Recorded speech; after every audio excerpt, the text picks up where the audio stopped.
أعوذ بالله من الشيطان الرجيم. بسم الله الرحمن الرحيم. الحمد لله رب العالمين. الحمد لله الذي أحصى كل شيء عددا وجعل لكل شيء أمدا وقدر كل شيء تقديرا. ثم الصلاة والسلام على النبي الأمي العربي القرشي الهاشمي المكي المدني الأبدحي التهامي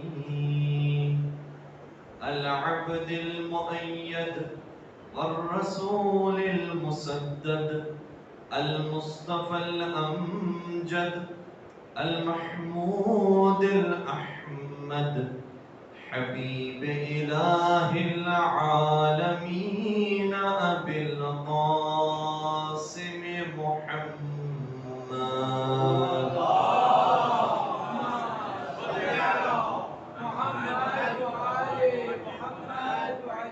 وعلى أهل بيته الطيبين الطاهرين المعصومين المظلومين الذين أذهب الله عنهم الرجس وطهرهم تطهيرا.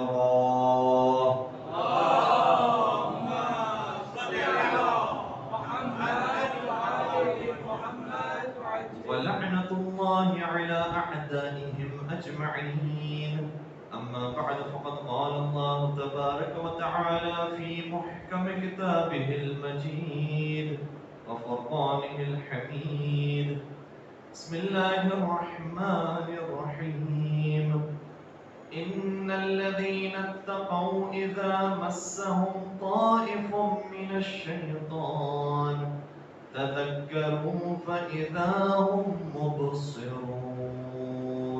درود بھیجیے اللهم صل على محمد وآل محمد وعجل فرجهم. عزیزان گرامی، آپ کا بہت شکریہ کہ آپ توجہ سے باتیں سماعت فرماتے ہیں اور یہاں پر روزانہ شکر فرما رہے ہیں. پروردگار آپ کی حاضری کو قبول فرمائے. اور جو درخواست ہم نے کی تھی اور سوچا تھا کہ مومنین بھی ہم سے اس طرح سے بھی رابطے میں رہیں کہ جو ان کے سوالات ہیں وہ ہم یہی ممبر سے پڑھیں بھی اور اس کی جواب دینے کی کوشش کریں. تو چند ایک سوالات آئے ہیں. پہلا سوال یہ ہے کہ سحری کے اختتام پر آذان دی جاتی ہے اور پھر اس کے بعد نماز بھی پڑھ لی گئی، جبکہ آذان صبح کا وقت ابھی نہیں ہوا تھا. ایسے وقت میں جو وضو کیا گیا ہے اس کا بھی کیا حکم ہے؟ یعنی ابھی آذان فجر کا وقت نہیں آیا تھا، سحری اس سے پہلے عام طور پر بند کر لی جاتی ہے. اچھی بات ہے کہ احتیاطاً جلدی سحری بند کر لی جائے، لیکن سحری بند کرتی ہی اگر انسان نے غفلت میں خود ہی آذان دے دی یا کسی اور نے آذان جلدی میں دے دی یا اہل سنت کی آذان کو ہم نے سنا اور سمجھ لیا کہ ہماری آذان کا وقت ہو گیا ہے اور ہم نے نماز پڑھ لی، تو اگر کوئی شخص وقت آنے سے پہلے نماز پڑھ لیتا ہے غلطی سے تو نماز سے اس کی باطل شمار ہوگی. ایسا نہیں ہے کہ کوئی گنہگار ہوگا انسان، کوئی کفارہ دینا ہے. ایک اضافی نماز وقت سے پہلے ادا کر لی گئی ہے، وہ نماز نہیں شمار کی جائے گی. پھر جب وقت داخل ہو جائے اس کے بعد دوبارہ سے نماز پڑھنی پڑے گی. البتہ مراجعین نے ایک اور اس کے اندر آسانی فرمائی ہے، اور مراجعین کیا آسانی کریں گے، روایات کے اندر یہ آسانی موجود ہے کہ اگر کسی نے نماز شروع کر دی ہو جبکہ ابھی اس کا وقت داخل نہیں ہوا ہو اور وہ یہ سمجھ رہا ہو کہ نماز کا وقت داخل ہو چکا ہے اس لیے نماز پڑھ رہا ہے، دوران نماز اچانک سے ہماری اذان کی آواز آ جائے اور پھر یقین ہو جائے کہ اب ہمارا وقت داخل ہوا ہے، تو فرماتے ہیں کہ اگر ہم نے پہلے جب نماز شروع کی تھی تو اس نیت سے کی تھی کہ نماز کا وقت ہو چکا ہے، بعد میں پتہ چل گیا کہ نماز کا وقت نہیں ہوا تھا، لیکن نماز کا آخری حصہ نماز کے اندر وقت کے اندر پڑھا گیا، تو ایسی صورت میں نماز صحیح شمار ہوگی. ایسی صورت میں نماز صحیح شمار ہوگی کہ جس کا امکان زیادہ ہوتا ہے کہ ہم نے اگر برادران اہل سنت کی اذان پر نماز شروع بھی کرتی ہے تو اختتام انشاءاللہ ہمارا اپنی اذان پر ہو جاتا ہے. اگر اس طریقے سے بھی ہو گیا ہے اور یقین ہے کہ ہماری نماز کا ایک حصہ چلا گیا ہے وقت کے اندر تو یہ نماز صحیح شمار ہوگی. درود پڑھ دیجیے محمد والے.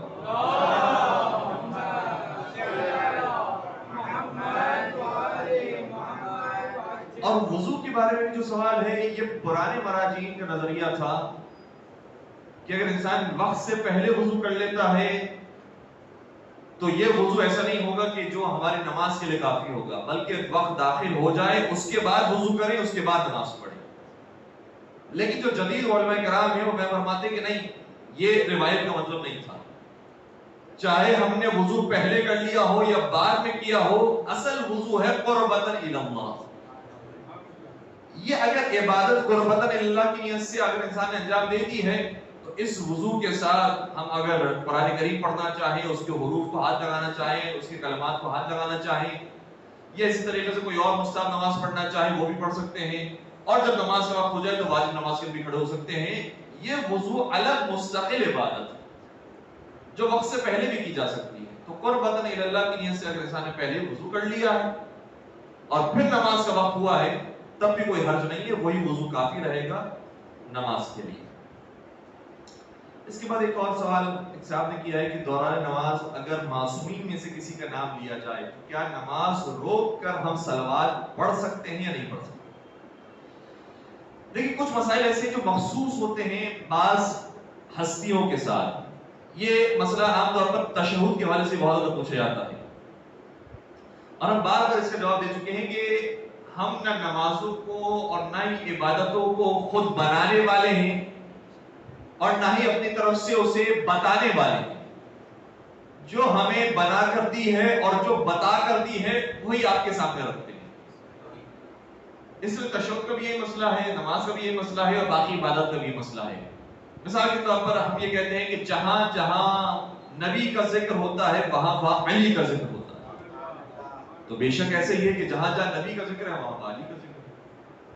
اور یہ ہمارے ایمان کا ایسا بھی ہے کہ جس نے نبی کو واقع نبی مانا ہے ضروری ہے کہ وہ علی کو بھی امام مانے، اور جس نے مولا کو امام مانا ہے ضروری ہے کہ وہ نبی کو نبی مانے. تو یہ اعتقادات کی بات ہے، بالکل ایسے ہی ہے. لیکن کچھ عبادات ایسی ہوتی ہیں جس میں طریقہ سکھایا گیا ہے کہ اس طریقے کے مطابق عمل کرنا ہے.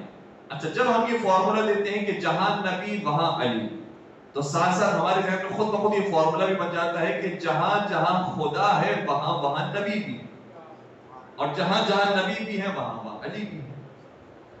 اور یہ فارمولا بہت سارے عبادات میں اپلائی بھی ہوتا ہے. مثال کے طور پر آذان جب ہم دیتے ہیں تو پروردگار کی گواہی دیتے ہیں، تو اس کے بعد محمد مصطفیٰ کی رسالت کی گواہی دیتے ہیں. تشہد جب ہم پڑھتے ہیں تو توحید کی گواہی بھی دیتے ہیں، رسالت کی گواہی بھی دیتے ہیں. لیکن یہ چند ایک معاملات ہیں، بہت سارے دیگر معاملات میں حکم دیا گیا ہے کہ پروردگار کی وحدانیت کا تو اعلان کرو، لیکن وہاں ضروری نہیں ہے کہ نبی کی رسالت کا بھی اعلان کیا جائے. مثال کے طور پر جب ہم حج کے موقع پر جاتے ہیں، جہاں دنیا جہاں کے مسلمان آئے ہوئے ہیں، دنیا جہاں کی نظریں ہمارے اوپر ہے، وہاں پر اگر ہم جب آغاز کرتے ہیں اپنے حج کا تلبیہ کے ذریعے تو کیا پڑھتے ہیں؟ سبھی کو یاد ہوگا انشاءاللہ، ساتھ دیجئے گا، لبیک اللہم لبیک لبیک لا شریک لک لبیک ان الحمد والنعمت لک والملک لا شریک لک لبیک. یہ جو ہم نے پورا تلبیہ پڑھا ہے اس میں مسلسل پروردگار کی توصیف بیان ہو رہی ہے، اس کی وحدانیت کا ذکر ہو رہا ہے، اس کے وجود کا ذکر ہو رہا ہے، اس کی گواہی کی جا رہی ہے، اس کی نعمتوں کا شکر ادا کیا جا رہا ہے. یہ ساری چیزیں ہو رہی ہیں، لیکن یہاں پر توحید کے ساتھ رسالت کا ذکر نہیں کر رہا، جبکہ بہت اہم موقع تھا کہ یہاں پر ہونا چاہیے. دنیا جہاں کی نظر ہمارے اوپر ہے کہ توحید کے بعد یہ کس کا نام لیتے ہیں، لیکن کہا کہ صرف وہاں پر اللہ وحدہ لا شریک کا اعلان ہوا. تو جب ہم یہ فارمولے دے رہے ہوتے ہیں تو بہت سارے مقامات کو بھول جاتے ہیں، اور اس طرح کی جو فارمولہ بنا کر پھر روایات اور پھر عبادات کو جو اضافہ کرتے ہیں اور بگاڑتے ہیں، ان کو یاد رکھنا چاہیے کہ بہت سارے دیگر عبادات ہیں جس میں آپ کے فارمولے اپلائی نہیں ہو رہے. اس لیے عبادت اس چیز کا نام ہے کہ جو خدا نے بتائی، جو اپنی مرضی سے ہو وہ عبادت نہیں کہلاتی، بس اوقات بغاوت کہلاتی. اور یہی کام شیطان نے کیا ہے. البتہ میں تشبیہ نہیں دینا چاہتا کسی کے کو، ہمارے یہاں تو نادانی میں محبت میں کبھی کسی بھی ایسے کام کر جاتے ہیں، لیکن شیطان کا واقعہ تو جملہ یہ ہے کہ پروردگار مجھ سے صرف یہ ایک سجدہ معاف کر دے، میں دنیا کے چپے چپے پر تجھے سجدہ کروں گا. تو خدا کی طرف سے آواز آئی, پہلی بات یہ کہ نہ مجھے تیری عبادت کی ضرورت ہے نہ تیرے سجدوں کی ضرورت ہے. اور دوسرا جواب یہ آیا کہ اے شیطان, اے ابلیس, عبادت وہ نہیں ہے جو تو چاہتا ہے, عبادت وہ ہے جو میں چاہتا ہوں. عبادت کا طریقہ خود پروردگار بیان کرے گا, اور پروردگار جو بیان کرے گا وہی آ کر محمد مصطفیٰ اور ائمہ علیہ السلام اس کی تشریح کریں گے, وضاحت کریں گے کہ یہ پروردگار چاہتا ہے. تو حج کے موقع پر ہمیں توحید کا اعلان کرنا ہے, لیکن وہاں پر رسالت کا اعلان نہیں ہو رہا ہوتا. بہت سارے مقامات پر توحید کے ساتھ رسالت کا اعلان بھی ہو رہا ہوتا ہے, اور بہت سارے مقامات پر توحید, رسالت اور امامت تینوں کا اعلان ہو رہا ہوتا ہے. تو جیسی بات سکھائی گئی ہے ویسے عمل کرنا ہے. اب اگر ہم اس کی بات کریں تو کہا گیا ہے کہ اگر ہم نماز پڑھ رہے ہوں اور سرکار ختم مرتبہ حضرت محمد مصطفیٰ صلی اللہ علیہ وسلم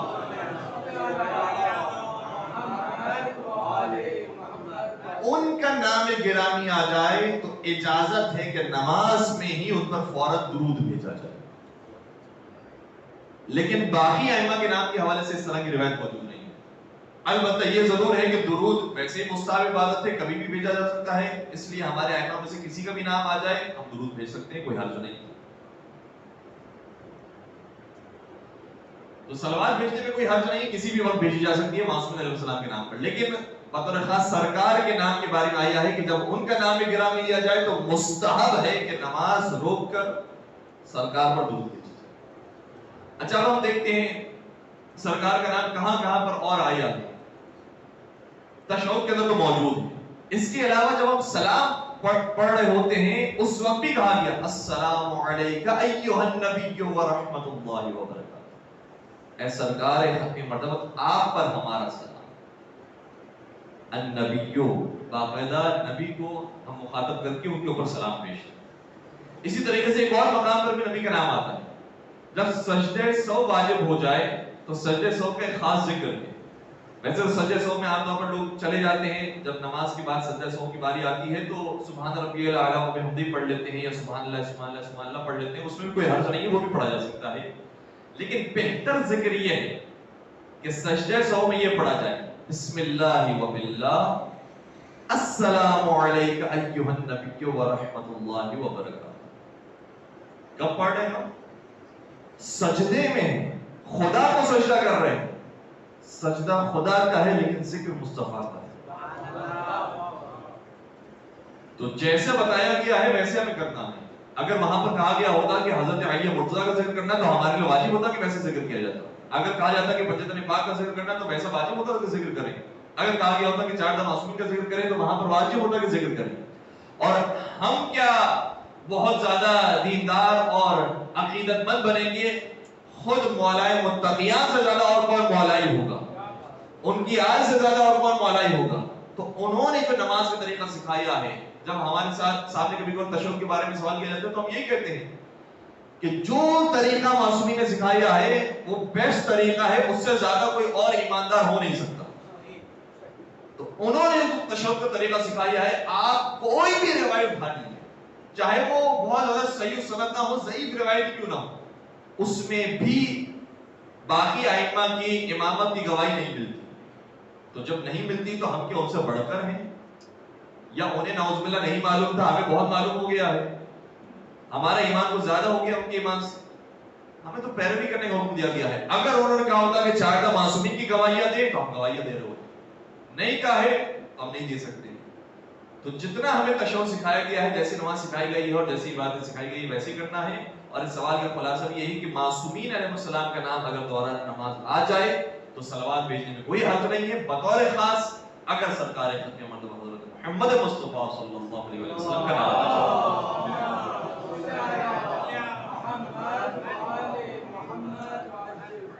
جو ہم فقہ مسائل سوچ کر آئے تھے اور بیان کرنے کی کوشش کر رہے تھے وہ انشاءاللہ بہت مختصر عرض کریں گے, کیونکہ اب وقت تھوڑے سوال جواب کی تفصیل سب ہو گیا.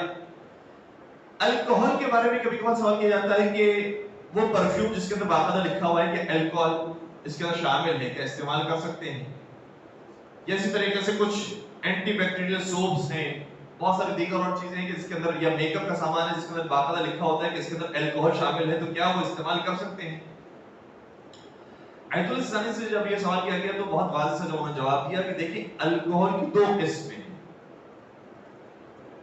ہمارے یہاں کبھی کبھار الکوہل کو مکس اپ کر دیا جاتا ہے شراب کے ساتھ۔ ہر الکوہل شراب نہیں ہے، الکوہل کی مختلف قسمیں۔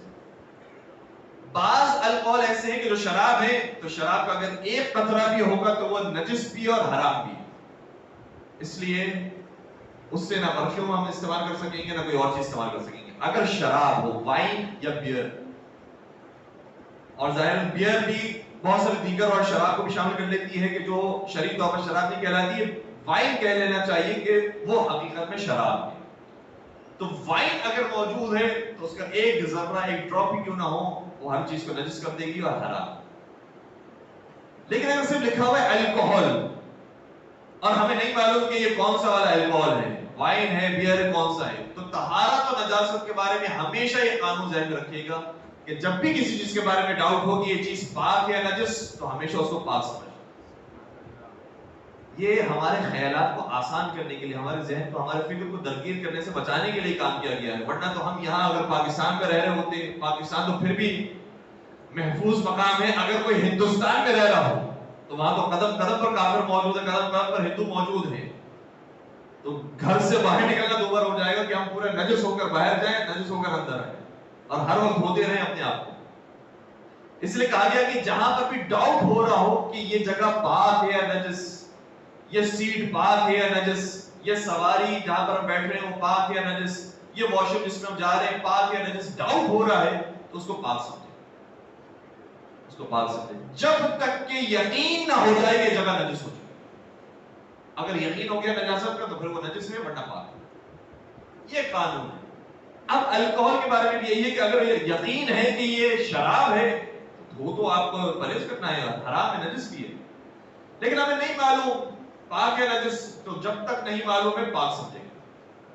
الکوہل کی چونکہ دو قسمیں ہیں، ایک شراب والی ہے اور بغیر شراب کے، دونوں الکوہل کہلائی جاتی ہے، تو چونکہ اس کے اندر چانس موجود ہے، ڈاؤٹ موجود ہے، اس لیے یہاں پر طہارت کا قانون لگے گا اور پاک سمجھیں گے۔ دوسرا انہوں نے مسئلہ بتایا کہ اگر وہ الکوہل ایسی ہے کہ جب پی جائے تو نشہ آتا ہے۔ اب ہم پرفیوم کی بات نہیں کر رہے، ظاہر سی بات ہے کہ پرفیوم کو کوئی پینے کے لیے استعمال نہیں کرے گا، ویسے ہی کوئی الکوہل چیز ہے یا کسی میں لکھ دیا گیا ہے کہ اس چیز کے اندر الکوہل شامل ہے اور وہ کھانے پینے میں بھی استعمال ہوتی ہے، مثال کے طور پر کوئی دوائی ہے، کوئی طاقت کی چیز ہے جو کھانے پینے میں استعمال ہوتی ہے، تو اگر اس الکوہل کو پینے سے نشہ آتا ہو تو اس کی تھوڑی مقدار پینا حرام ہے۔ نشہ آتا ہے تو ضروری نہیں ہے کہ ہم زیادہ جب پیئیں گے تو نشہ آئے گا اس لیے زیادہ پینا حرام ہے، نہیں، تھوڑی مقدار بھی پھر حرام ہے۔ اگر زیادہ سے نشہ آتا ہے تو تھوڑا بھی حرام ہے۔ یہ ہو گیا نشے والے الکوہل کا ذکر، جس کے بارے میں ہمیں کنفرم بھی ہے کہ یہ نشہ پیدا کرتا ہے، یہ شراب ہے، یہ ساری چیزیں نجس بھی ہو جائیں گی اور حرام بھی ہو جائیں گی۔ اب جس کے بارے میں ہمیں نہیں پتا کہ کیا ہے، یا یہ کہ اگر اس کو استعمال کیا جائے تو کوئی نشہ بھی نہیں آتا، الکوہل ہے، اس بارے میں مراجع فرماتے ہیں کہ چونکہ ڈاؤٹ ہے کہ یہ کون سا والا ہے، حلال نجس والا یا پاک والا ہے، اس لیے اس کو پاک سمجھیں گے، اور چونکہ پینے سے نشہ نہیں بھی آ رہا اس لیے اس کا پینا اس وقت جائز ہوگا کہ جب نشہ نہ آ رہا۔ لیکن کتنی مقدار میں، کہا کہ پورا پینا جائز نہیں، اس لیے کیونکہ الکوہل کھانے پینے کی چیز نہیں۔ اچھا، یہاں پر ایک اور مسئلہ بھی پیش آ گیا، ہر چیز جو پاک ہوتی ہے وہ کھانا اس کا حلال نہیں ہوتا، اور اس کے لیے سب سے واضح مثال خود مٹی کی ہے۔ مٹی پاک ہوتی ہے لیکن اس کا کھانا حلال نہیں۔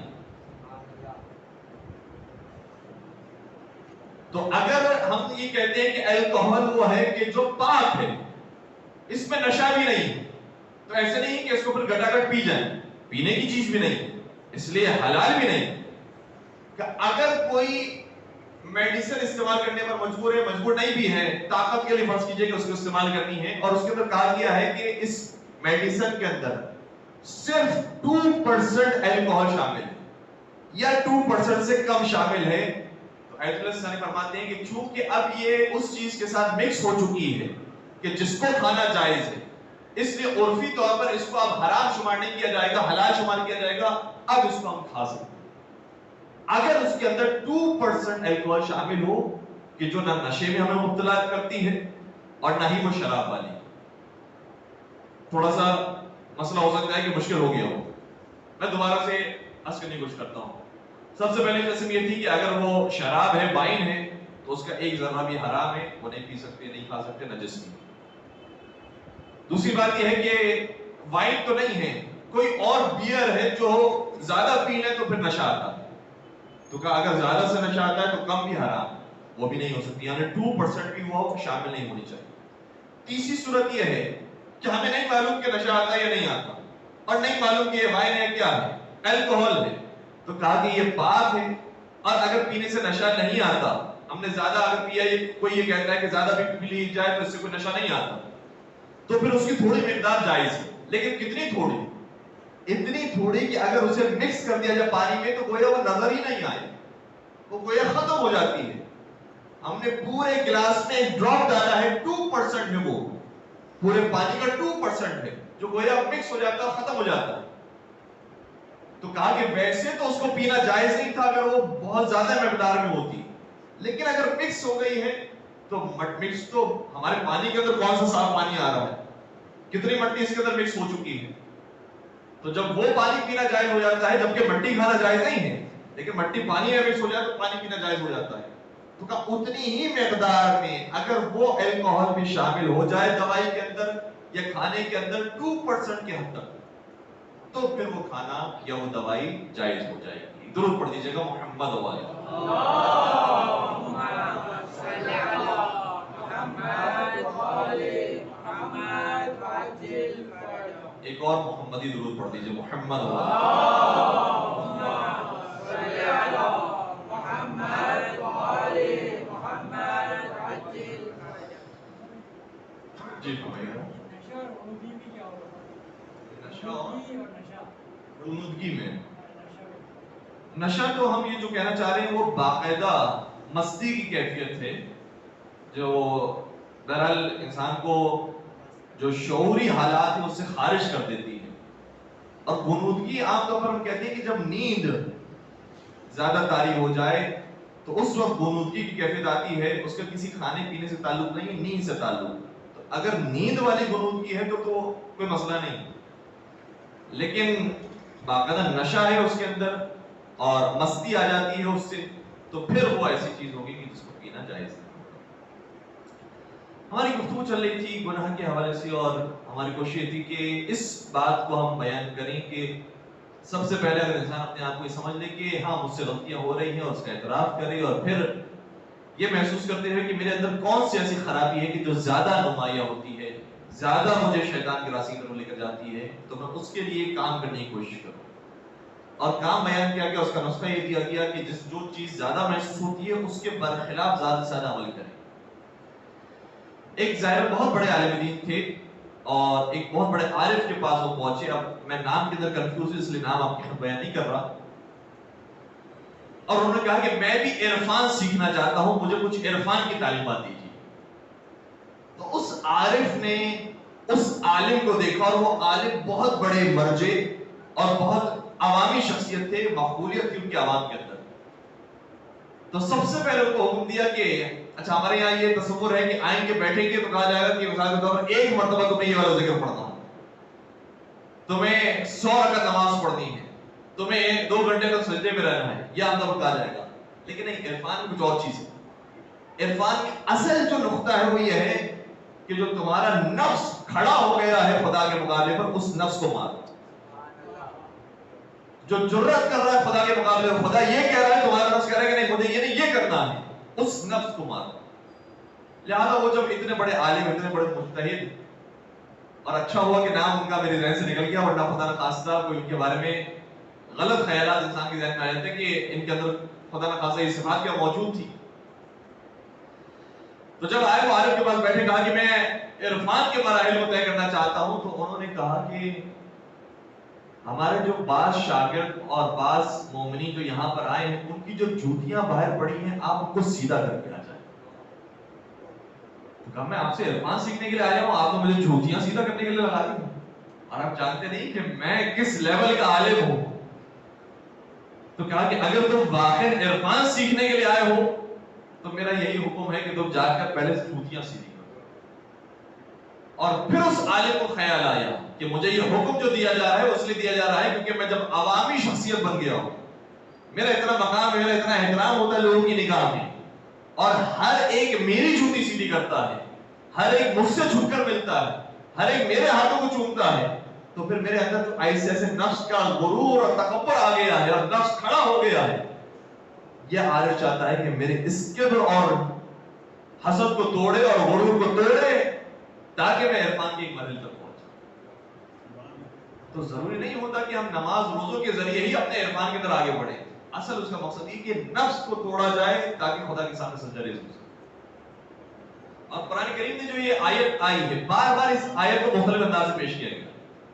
دیکھیں سورہ بقرہ کے اندر بہت سادہ سی آیت ہے, ہم عام طور پر پڑھ کے بھی چلے آتے ہیں اور الحمدللہ یاد بھی ہے اور اس کے ترجمے سے بھی واقف ہیں. یخادعون اللہ والذین آمنوا وما یخدعون الا انفسهم. یہ منافقین وہ ہیں کہ جو اللہ کو بھی دھوکہ دینا چاہتے ہیں اور مومنین کو بھی دھوکہ دینا چاہتے ہیں. تو مومنین کو دھوکہ دینا تو سمجھ میں آتا ہے, یہ کیسے مومن کو دھوکہ دے رہے ہیں, کیونکہ انہوں نے بھی کلمہ پڑھ لیا, یہ بھی ہماری مسجدوں میں آ رہے ہیں, یہ بھی نماز پڑھ رہے ہیں, ان کا نام بھی مسلمانوں والا نام ہو گیا ہے, یہ بھی بظاہر عبادتیں کر رہے ہیں, تو مومنین کو دھوکہ دینا تو سمجھ میں آ رہی بات. لیکن خدا کو کیسے دھوکہ دیتے ہیں؟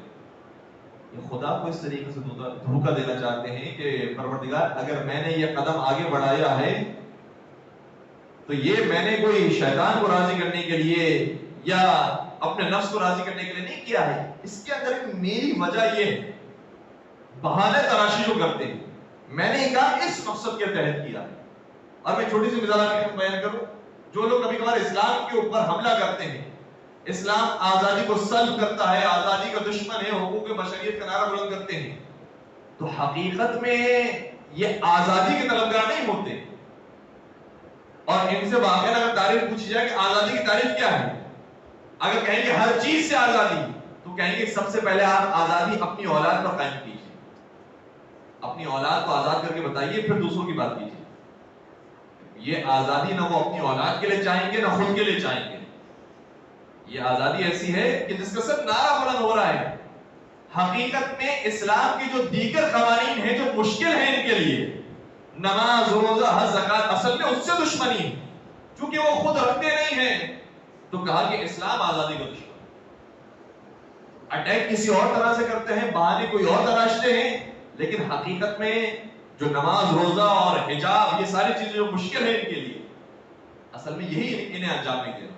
تو جو منافقین ہیں وہ بھی یہ کرتے ہیں, اگر کوئی غلط راستے کی طرف جا بھی رہے ہیں تو بہانے تراشتے ہیں اور خدا کو دھوکے میں رکھنا چاہتے ہیں. اے خدا, ہمارے تجھ سے جنگ نہیں ہے, دیکھ میں صحیح قدم پر جا رہا ہوں. اور پھر مسجد زرار کا جو ہمیں پورا واقعہ ہے وہ اسی پس منظر میں نظر آتا ہے. مسجد بنا رہے ہیں, لوگوں کو دعوت دے رہے ہیں مسجد کی طرف, اللہ کے گھر کی طرف نمازیوں کو دعوت دے رہے ہیں, لیکن پروردگار یہ کہہ رہا ہے کہ یہ مسجد وہ ہے جو اسلام کو نقصان پہنچانے والی ہے, مسلمانوں کو نقصان پہنچانے والی. تو کبھی کبھار انسان نیک کام کی طرف آ رہا ہوتا ہے اور دھوکہ دینا چاہ رہا ہوتا ہے, اور خدا کو کیا دھوکہ دے گا؟ قرآن نے خود بیان کیا, یخادعون اللہ والذین آمنوا وما یخدعون الا انفسهم. یہ خدا کو دھوکہ نہیں دے رہے ہوتے ہیں, اپنے آپ کو دھوکے میں رکھ رہے ہیں. اور اس کے لیے وہی تعبیر بڑے خوبصورت ہے. یہ انسان اتنا مظلوم ہے کہ ظالم بننے کے بعد بھی مظلوم رہتا ہے, خود نہیں جانتا کہ اپنے اوپر ظلم کر رہا. یہ اپنے آپ کو دھوکے میں رکھے ہوئے. اور اسی طرح کی تعبیر ایک اور مقام پر قرآن کریم میں آئی ہے, وَمَكَرُوا وَمَكَرَ اللَّهُ وَاللَّهُ خَيْرُ الْمَاكِرِينَ. انہوں نے بھی مکر کیا ہے, خدا کو دھوکہ دینا چاہا ہے, انہوں نے بھی منصوبہ بنایا ہے, اور اللہ نے بھی ان کے خلاف منصوبہ بنایا. وَاللَّهُ خَيْرُ الْمَاكِرِينَ. اور خدا کا منصوبہ زیادہ بہتر منصوبہ. آج جو ملکی حالات اس میں اگر دیکھا جائے, اور ابھی جو ہم ٹیلی ویژن سے ہو کر آ رہے تھے تو باقاعدہ ایک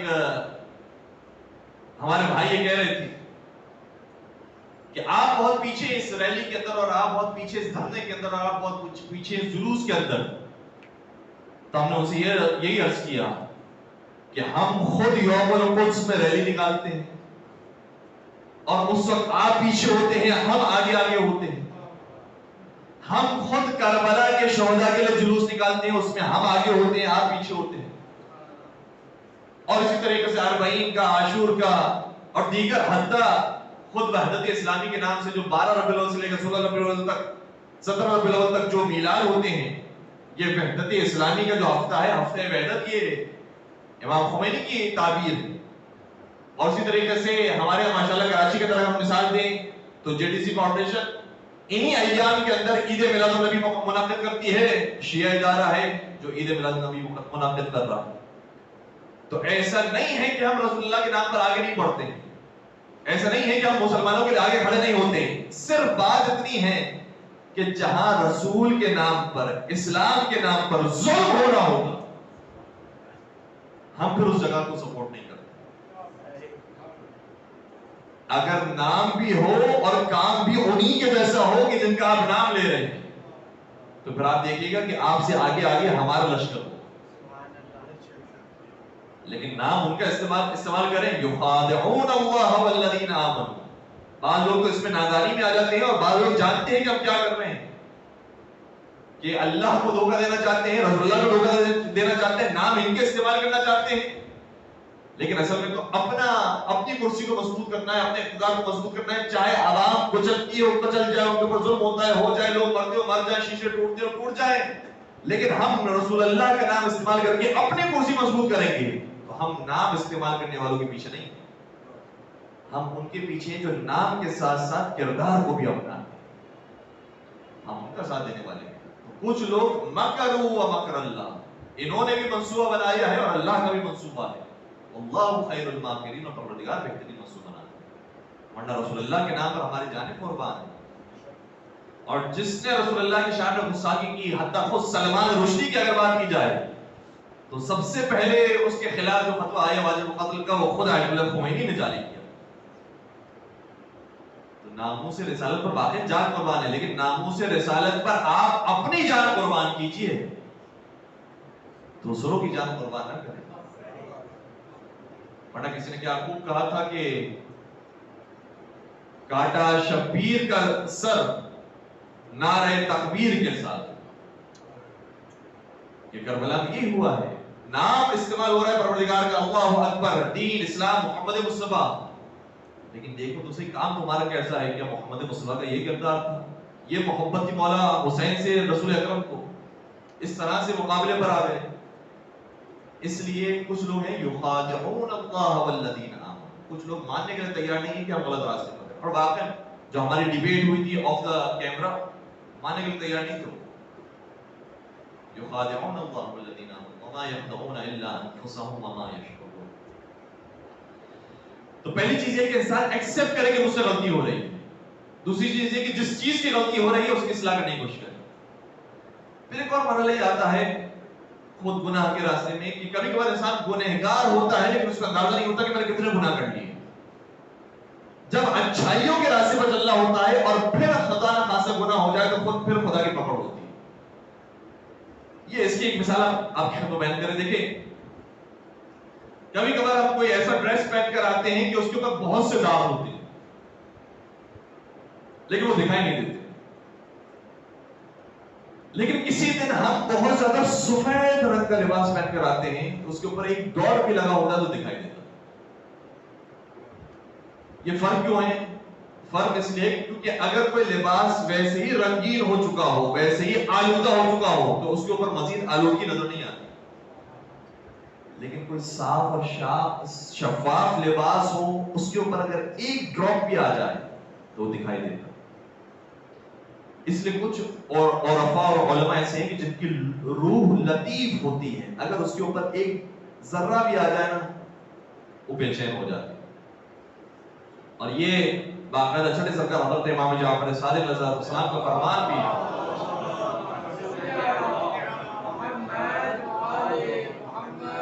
فرماتے ہیں کہ لوگوں کو موت اتنی امراض کی وجہ سے نہیں آتی ان کا وقت آخر آ جانے کی وجہ سے نہیں آتی جتنا گناہوں کی وجہ سے آتی ہے. اندازہ انسان کو نہیں ہوتا, گناہوں کی وجہ سے بہت زیادہ ہو رہے ہیں.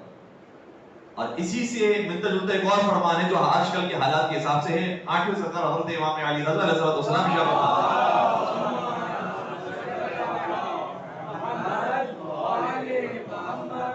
فرماتے ہیں کہ جب لوگ نئے نئے گناہ کرتے ہیں تو پروردگار نئے نئے عذاب میں انہیں مبتلا کرتا ہے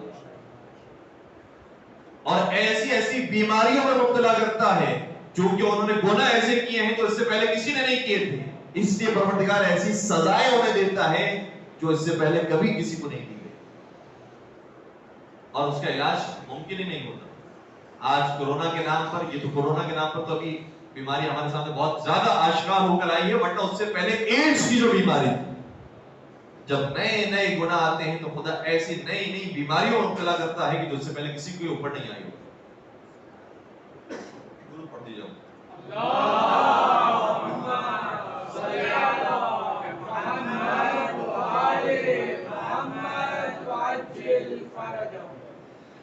ہم یہ عرض کر رہے تھے کہ گناہ کے اثرات ہوتے ہیں. شیخ عباس قمی کے بیٹے بیان کرتے ہیں کہ ایک دن ہمارے والد صاحب کو کسی مومن نے دعوت دی اور نہیں معلوم تھا کہ اس کا کسب و کار کیا ہے, یہ کہاں سے پیسہ کما کر لے کر آتا ہے. ایک بندہ خدا تھا, بندہ مومن تھا. میرے والد صاحب نے اس کی دعوت کو قبول کر لیا. شیخ عباس قمی کوئی چھوٹا نام نہیں, واقعی بہت بڑا نام, بہت بڑے عالم دین, بہت بڑے عارف. اور واقعی اگر کسی کو عرفان سیکھنا ہے تو یہ عرفان صادق ہے. یہ شیخ عباس قمی نے جو عرفان سکھایا ہے وہ بہترین عرفان ہے. کون سا عرفان؟ گناہوں سے پرہیز کرنا.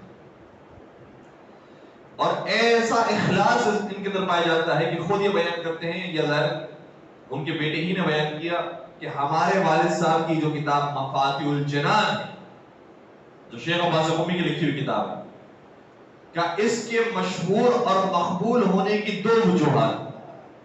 ایک ہمارے والد صاحب کا اخلاص, صرف اللہ کے لیے انہوں نے کتاب لکھی, اور دوسرا حضرت زہرا سلام علیہا کو اس کا ثواب ہدیہ کیا.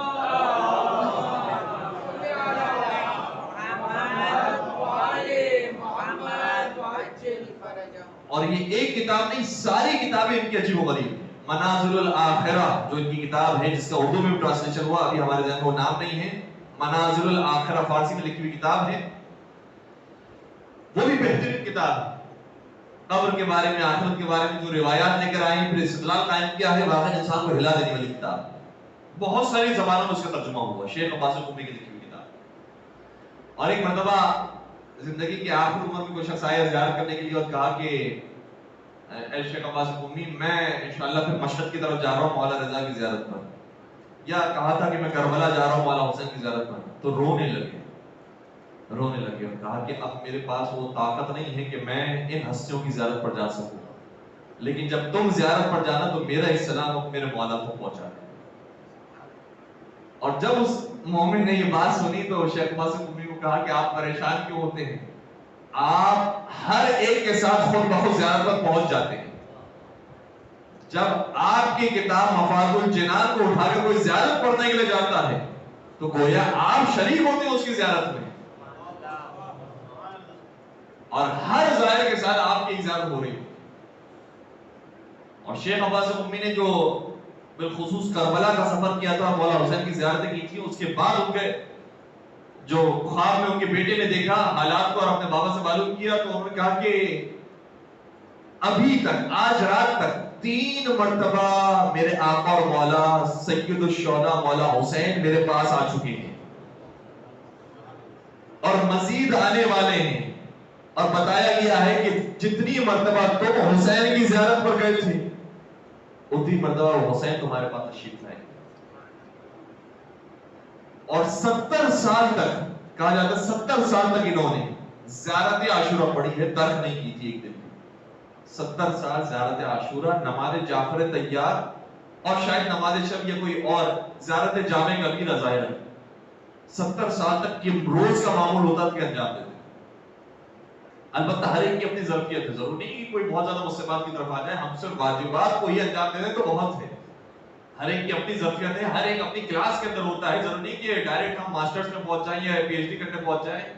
اپنے لیول سے اپنی کلاس سے شروع کریں اور ایسے ایسے ہم اوپر کی طرف جانا شروع کریں. شیخ عباس قمی انہوں نے ایک بندے مومن کی دعوت قبول کر لی اور کہتے ہیں ان کی بیٹی کہ جب میرے بابا نے اس کی دعوت قبول کر لی تو بیان فرماتے ہیں کہ یہ وہ موقع تھا کہ 40 راتیں آئیں اور میرے بابا نماز شب نہ پڑھ سکے. اٹھنے کی کوشش کرتے تھے تو یا طاقت نہیں ہوتی تھی کہ بیدار ہو سکے، یا اٹھ بھی جاتے تھے تو مزاج نہیں بن پاتا تھا، وہ موڈ نہیں ہو پاتا تھا کہ کھڑے رہیں توجہ کے ساتھ نماز شب پڑھ سکے. اور بہت پریشان رہے میرے بابا ان 40 دنوں میں.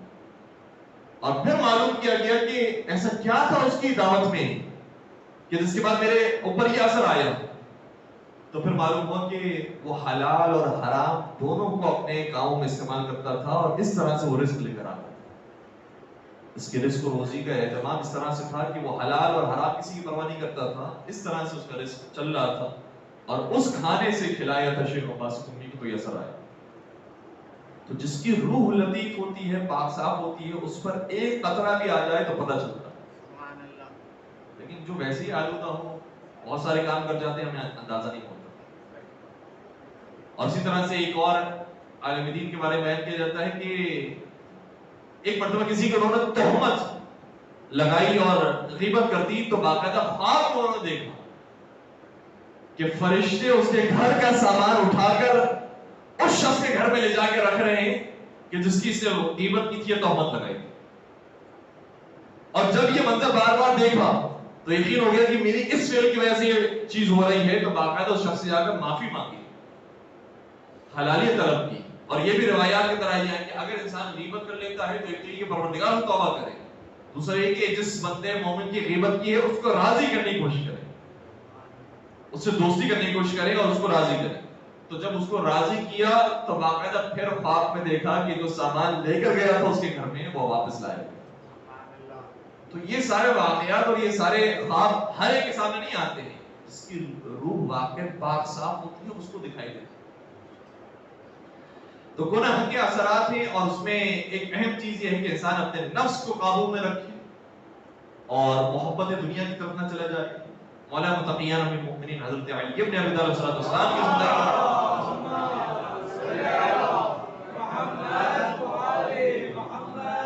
اور یہ واقعات یقین ہمیں اور آپ کو سکھانے کے لیے ہیں، ورنہ ائمہ کرام صلی اللہ کی زندگی بہت زیادہ پاکیزہ ہوتی تھی اور اتنے زیادہ مولا متقیان امیر تھے جو ہمارے یہاں کبھی کبھار غلط کانسیپٹ دے دیا جاتا کہ شاید مولا متقیان بہت غریب تھے، فقیر تھے، نادار تھے، نعوذ باللہ، اس لیے وہ بہت زیادہ سوکھی روٹیاں کھایا کرتے تھے، بہت سادہ سادہ غذائیں کھایا کرتے تھے. نہیں، بہت زیادہ امیر تھے لیکن پھر بھی گزارا اسی پر کیا کرتے تھے. لوگوں کے لیے گوشت بھجوایا کرتے تھے، بہترین اور لذیذ ترین غذائیں بھجوایا کرتے تھے لیکن خود سادہ غذا تناول کیا کرتے تھے. اور حتیٰ ایک مرتبہ جب طلحہ اور زبیر نے آ کر یہ اعتراض کیا تھا اور لوگوں کو کہا تھا کہ تم علی کا انتخاب نہیں کرنا، علی تو بہت نادار ہے، بہت غریب ہے، بہت فقیر ہے، اگر یہ حاکم بن گئے تو سب پریشان ہو جائیں گے، یہ کیا حکومت کو چلائیں گے، نعوذ باللہ. جب یہ اعتراض میرے مولا تک پہنچا تو میرے مولا نے اس سال حکم دیا کہ آج اس سال جتنی زراعت ہوگی اور جتنا محصول حاصل ہوگا، جتنے یہ ہمیں زراعت میں ملے گی چیزیں، ان سب کو ایک جگہ پر جمع کرنا اور پھر اسے بیچ کر درہم و دینار میں تبدیل کرنا. تو سب کو بیچ کر جب دینار بنائے گا، تو دینار کہا جاتا ہے سونے کے سکوں کو، درہم کہا جاتا ہے چاندی کے سکوں کو. جب دینار میں تبدیل کیا گیا، صرف ایک سال کی زراعت اور ایک سال کا جو پروفٹ تھا میرے مولا کا، ایک حصے کا، کتنے دینار کے سکے بنے؟ 1,00,000 سونے کے سکے. 1,00,000 سونے کے سکے، 1,00,000 دینار. اور پھر میرے مولا نے فرمایا جاؤ طلحہ اور زبیر کو بلا کے لاؤ اور بتاؤ یہ ہے علی کی کرامت، یہ ہے علی کی انکم. اور جب دونوں آئے ہیں، دونوں دیکھو اور واقعی نا آنکھیں پھٹی پھٹی رہ گئی کہ یہ علی ہیں، اتنے مالدار ہیں، اتنے امیر. اور پھر انہوں نے باقی جملہ کہا کہ ہم جس علی کے بارے میں تصور کر رہے تھے وہ تصور ہمارا علی کے بارے میں غلط. حقیقت یہ ہے کہ مولا کے پاس جو آتا تھا فوراً سے رائے خدا خرچ کر دیتے تھے. لوگ یہ سمجھ رہے تھے کہ کچھ ہے نہیں، اگر بچا کے رکھے تو صرف 1 سال کی جو درآمد ہے وہ اتنی تھی کہ 1 لاکھ سونے کسی کو تبدیل ہو جائے. تو مولا متقیان بہت سادہ غذائیں کھایا کرتے تھے، لیکن ہمیں سمجھانے کے لیے ایک روایت ہے. ایک دن اپنے بیٹے امام حسن سے فرمایا کہ آج میرا دل چاہ رہا ہے کہ میں کچھ کباب کھاؤں، جگر کی کباب یا کباب کھاؤں. اور بیٹا اگر افطار کروا رہا ہوں، رمضان کی روایت، افطار کا وقت آیا اور کہا کہ بیٹا میرا دل یہ چاہتا ہے کہ کچھ کباب کھاؤں.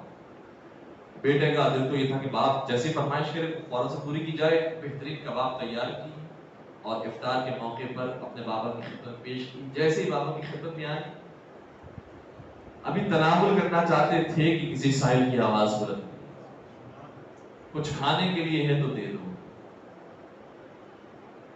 مولا علی کا وہیں پر ہی لقمہ رک گیا، ہم سب کو سکھانے کے لیے کہ اتنا قریب پہنچنے کے بعد بھی میں اپنی چیز دے سکتا ہوں. فرمایا اے بیٹا حسن اس سائل کو دے دو، یا غزہ جا کر اس سائل کو دے دو. امام حسن نے عرض کیا بابا جان ہمارے پاس بہت ہے، ہم دوسرے سے اس کی مدد کر دیں گے اور دے دیں گے. امام نے فرمایا نہیں، کہیں میرا شمار اور افراد میں نہ آ جائے جن کے بارے میں کہا گیا ہے کہ یہ دنیا کی محبت میں آ کر اپنے خدا کی بندگی کو چھوڑ دیتے ہیں. دنیا کی محبت علی کے دل میں موجود نہیں، لہٰذا یہی لے کر جاؤ، یہی کبابیں لے کر جاؤ اور اس سائل کو لے کر. اور یہ صرف میرے مولا کا واقعہ نہیں، میرے مولا کے واقعات بہت سارے ہیں اور وقت نہیں کہ آپ کی خدمت ساری باتیں بیان کروں، لیکن میں اس نقطے کی طرف اشارہ کرنا چاہتا ہوں جو کہ وقت مکمل ہو رہا ہے. کبھی کبھار جب جنت کی باری آتی ہے تو ہم یہ کہتے ہیں کہ جہاں میرے مولا ہوں گے وہی ہم ہوں گے، اور جب عمل کی باری آتی ہے تو کہتے ہیں کہ کہاں میرے مولا ہوں اور کہاں ہوں. تو یہ جو عمل کے اندر ہمارا نعرہ تبدیل ہو جاتا ہے کہ ان کا کیا کہنا، وہ کہاں اور ہم کہاں، لیکن جنت میں کہتے ہیں کہ وہ جہاں ہم وہاں. تو اس بات کو کلیئر کرنے کے لیے ایک عالم کا واقعہ، جو عالم ہماری طرح کی انسان ہے کہ جو معصوم نہیں بنائے گئے ہیں، عاشق غلام رضا یزدی. اور واقعہ جو ان کا نام تھا ویسے ان کا نام ہے عاشق غلام رضا. یہ غلام رضا بھی تھے، عاشق رضا بھی تھے. امام رضا کے واقع عاشق اور غلام تھے. یزد کے رہنے والے تھے. یزد کی ایک مٹھائی بہت مشہور تھی اور بہت ان کو پسند آتی تھی. کہتے جب اس دکان سے گزرتے تھے دیکھا کرتے تھے، رش کیا کرتے تھے کب میرے پاس پیسے ہوں گے کہ میں یہاں سے کچھ خریدوں گا. اور ایک مرتبہ وہ پیسے مل گئے، مٹھائی جا کر خریدی، گھر میں لے کر آئے اور رومال کھولا، مٹھائی تیار تھی کھانے کے لیے. بیٹھے ابھی بیٹھے ہی تھے کہ کسی سائل کی آواز آئی. یہ پہنچے دروازہ کھولنے کے لیے، کیا بات ہے، کیا چاہیے تمہیں؟ کہا کہ بھوکا ہوں، کچھ کھانے کو نہیں. اب انہوں نے، بہرحال شیطان بھی وسوسے پیدا کرتا ہے، بھائی میرے پاس تو مٹھائی ہے، کوئی کھانے کی چیز تھوڑی ہے، کوئی روٹی ہو، کوئی سالن ہو، کوئی چاول ہو تو پھر بھی دیا جا سکتا ہے، یہ کھانے کی چیز ہے، میرے پاس تو مٹھائی ہے. تو انہوں نے احتیاطاً سوال کر لیا کہ میرے پاس کھانے کو تو کچھ نہیں ہے، ایک مٹھائی موجود ہے، کیا وہ تم کھاؤ گے؟ تو کہتا ہے ہاں میں کھاؤں. کہا وہی دے دو مجھے. اور کس طرح انہوں نے اپنے نفس کو مارا ہے اور وہ مٹھائی اٹھائی کہ جس کا انتظار کر رہے تھے، اور بڑی محنت سے وہ انہوں نے پیسوں سے وہ مٹھائی خریدی تھی، حاصل کی تھی، وہ سائل کے حوالے کر. اور جیسے ہی سائل کو دی فوراً اپنے کمرے میں آنے سجدہ شکر کیا، پروردگار تیرا شکر ہے تو نے توفیق دی کہ میں شیطان کے راستے سے میں جانے سے بچ گیا اور تیرے راستے پر آ گیا. عاشق غلام رضا یزدی. یہ جو واقعات ہیں جو ائمہ کرام اسلام کی کبھی کبھار بیان کر رہے ہوتے ہیں، اس کا یہ مطلب نہیں ہے کہ ہم عمل کے معاملے میں کہیں کہ نہیں وہ تو بہت آگے اور ہم بہت پیچھے. واقعہ ان کا جو اخلاص ہے اس تک تو ہم نہیں پہنچ سکتے. جو مالک اشتر کا اور مولا متقیان کا واقعہ جنگ کا ہے وہ تو بہت مشہور ہے، اس سے اس کی طرف اشارہ کر رہا ہوں کہ مولا متقیان نے بھی تقریباً اتنے ہی مارے تھے جتنے مالک اشتر نے مارے. ایک کا فرق رہ گیا تھا. مالک اشتر آج بڑے خوش تھے، اے علی آج آپ میں اور میرے میں صرف ایک کا فرق رہ گیا، آپ نے جتنوں کو واصلہ جہنم کیا اتنا ہی میں نے بھی واصلہ جہنم کیا، صرف ایک کا فرق رہ گیا. تو میرے مولا نے اس کو بیان فرمایا تھا کہ تم نے جن کو مارا ہے یہ سوچے بغیر مارا ہے کہ اس کی نسل میں کوئی محب اہل بیت پیدا ہونے والا ہی نہیں ہونے والا. لیکن میں نے یہ دیکھ بھال کر اس کے اوپر تلوار چلائی ہے کہ اس کی 7 نسلوں میں کوئی محبت تو کہیں پیدا نہیں ہو رہا. تو نیتوں میں تو بہت فرق ہے, اخلاص میں تو بہت فرق ہے, لیکن عمل سے ذرا سا قریب ہو جائیں. جس طرح سے مالک اشرف نے ہونے کی کوشش کی, عمل میں ذرا سا قریب ہو جائیں. جس طرح سے عاشق غلام رضا یزدی نے ہونے کی کوشش. بس عزیزوں, دامن وقت میں گنجائش نہیں, اور کربلا کے میدان کی مثالیں بہت ساری ہیں کہ کیسے کیسے انہوں نے انفاق کیا. لیکن ایک عجیب مثال ہے جو مجھے بار بار میرے دل کو چیر دیتی ہے کہ یہ پاک ہستیاں, یہ پاک گھرانہ, اگر مردوں کا سفر ہوتا تو مردوں کے لیے مشکل ہوتا ہے ایسا سفر کرنا. خاندان عصمت طہارت کی خواتین نے یہ سفر کیا ہے, مخدرات عصمت نے سفر کیا, اور کس شان کے ساتھ یہ سفر کیا ہے کہ اس سفر کے اندر بھی بھوکے ہیں, پیاسے ہیں, لیکن اگر کوئی یہ کہہ کر کھجور دیتا ہے کہ یہ صدقے کی کھجور ہے تو شریعت کی اتنی پابندی ہے کہ یہ بھی واپس کر دے. اللہ, باقاعدہ روایت میں یہ ہے کہ شہزادی زینب کبریٰ ان بچوں کو روکتی تھی کہ جب کوفے کے اندر بعض خواتین یہ کہہ کر کھجوریں پھینکتی تھی, یہ کہہ کر روٹیاں پھینکتی تھی کہ یہ صدقے کا مال ہے, تو بہت غریب بہت نادار لگتے ہو, یہ لے کر جاؤ. تو باقاعدہ بی بی ان بچوں کو روکتی تھی اور کہتی تھی کہ نہیں بیٹا, صدقے کا مال نہیں کھانا. اور پھر فرماتی تھی نحنو آل بیت محمد, ہم آل بیت محمد ہیں, ہم اہل بیت رسول ہیں, ہم پر صدقہ حرام ہے, لہٰذا ہمیں صدقے کی روٹیاں نہ دو, صدقے کی کھجوریں نہ دو. بس میں ایک جملہ عرض کروں اور وہی رونے کے لیے کافی ہے. میں کہوں گا اے بیبیاں, ابھی کوفے کا مرحلہ ہے, یہاں پر تو آپ کے لیے کھانے بھیجے جا رہے ہیں, یہاں صدقے کی ہی صحیح, لیکن آپ تو کھجوریں رہی ہیں, آپ تو روٹیاں رہی ہیں, ذرا کچھ اور دن صبر کیجیے تو پھر شام کا سفر شروع ہوگا, جہاں سے چھتوں پر لوگ روٹیاں نہیں پھینکیں گے, کھجوریں نہیں پھینکیں گے, پھڑکے اٹھا اٹھا کر پتھر ماریں گے, کوئی نیزے مارے گا. ہائے اولاد رسول, کس کرم کے ساتھ شام کا سفر طے کرے, یہ بچیاں لہو لہار ہو کر دربار شام میں.